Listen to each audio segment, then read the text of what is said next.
Ay, ito yung ilang araw na lumiligid dito sa ano. Ayan guys.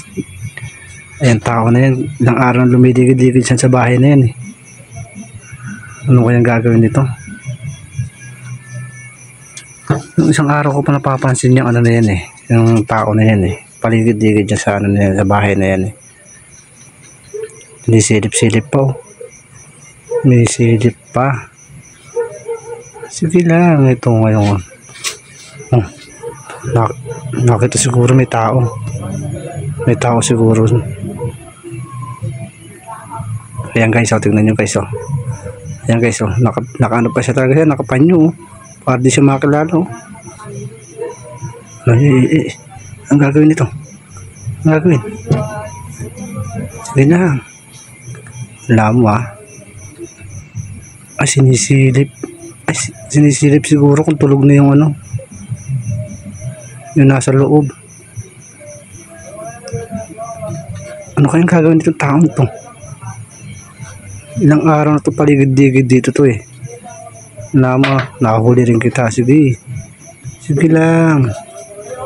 Natin kung ano gagawin mo sa'yo. At ano gagawin mo. Sige. Ay na. Ano ba to? Akit bahay ba to? Ay. Anong ginagawa nito? Anong ginagawa nito? Oy. Oy. Anong ginagawa mo dyan? Makikicharge lang po sana kuya. Makikicharge lang po. Makikicharge ka? Opo. Ba't paligid-ligid ka dito? Makikicharge ka lang pala. Wala pong kuryente sa bahay kuya. Walang kuryente sa inyo? Naputula kayo ng kuryente? Opo. Makikicharge ka lang pala dito. Ilang araw ka na paligid-ligid dito. Napapasin kita.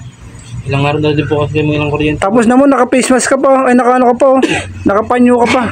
Sipon po kuya. Sinisipon ka. Kaya ka nakaganyan. Bakit pa silip-silip ka pa dun sa ano? Nagmamasid lang po ako kuya kung tulog po sila. Tinitignan mo kung tulog na. Tapos pag tulog na, doon ka mag-charge dyan. Opo. Galing mo rin eh. Paano mo nalaman na ano dyan? May saksakan dyan. 3 araw ko na itong ginagawa. Ilang araw? 3 araw na po. 3 araw mo na ginagawa. So ibig sabihin 3 araw ka na nag-charge dyan. Opo kuya. Galing mo rin eh. Kaya po. Mag-charge ka lang pala. May pag-ganyan-ganyan style ka pa. May nagdi-disguise ka pa. Akala ko ano ka, akit bahay ka. Kaya po kuya. Nag-charge lang pala. Kaya po. O ano ka? Oy! Inang taon to. Mag-charge lang pala. Makikicharge lang pag ganun-ganun pa.